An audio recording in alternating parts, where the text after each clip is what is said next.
乌东苗寨的视频我一直在想怎么剪，但是现在也没想好。不过片子总归是要剪的，我就想到哪儿说到哪儿吧。坦白讲，头一天在千户苗寨玩得挺失望的。我带我妈从北京飞过来，跟她说贵州多好多好，但是千户苗寨让我有点百口莫辩。这儿是很美很壮观，我们住的客栈就在观景台，阳台外你可以看到整个的苗寨，真的是一览无余。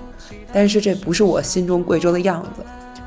我很贪心的来旅游，就是想看看苗族人生活的苗寨，而不是一个长得像苗寨的影视城。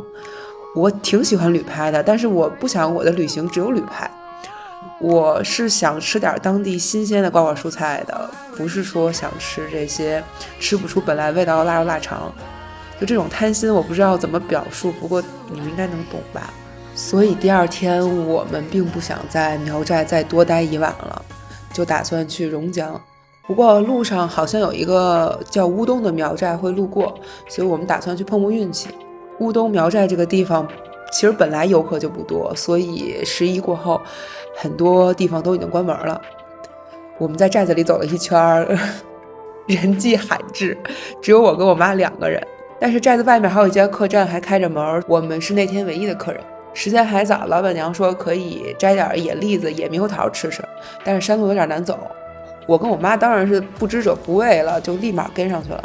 结果没想到这一走就走进了贵州的10万大山。贵州我来了2次了，梯田也看了很多了，但是对我来说更像是照片的背景，美丽但是很遥远。从客栈出发大概1公里，可以看到这个路边不被人注意的小口子就是走进他们家梯田的入口。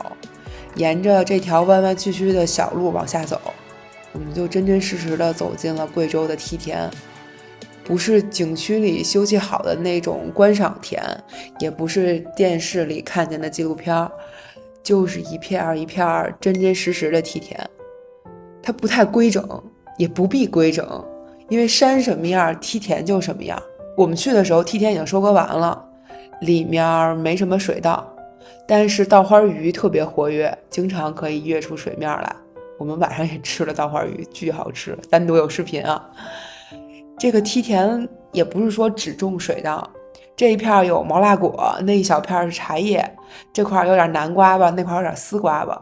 我这种五谷不分的人自然是睁眼瞎啊，但是老板娘一直就给我指着说这是什么这是什么，所以真的挺有趣的。不知不觉就走到了野生猕猴桃的地方，我还想哪有猕猴桃啊，就老板娘一下就滑下去了，我吓死了。但是老板娘就很自在很无所谓，她真的不觉得有什么。摘完猕猴桃一抬头就能看见我们的客栈，远远的小小的，但就在那儿。以前感觉梯田像茶山一样一层也就半人来高，但那天我感觉贵州的山可真深呐，就是从客栈到他们家的田看着不远，但是你一来一回你要走1个半小时，所以一天你去田里了，基本上1天的时间也就都耗费在田里了。然后我突然就有点心疼贵州人，就这实打实的10万大山养育了多少人，但是又困住了多少人。其实我也不知道我到底想表达什么，但是贵州对我来说不仅仅是我朋友圈的一个9宫格，我跟这大山交过手，我对这地方有思考有回忆有感觉，所以我贪心的就想一见再见。那就这样吧，这就是我关于乌东的一个小视频，感谢你的收看，欢迎一键3连，我们下期见，拜拜。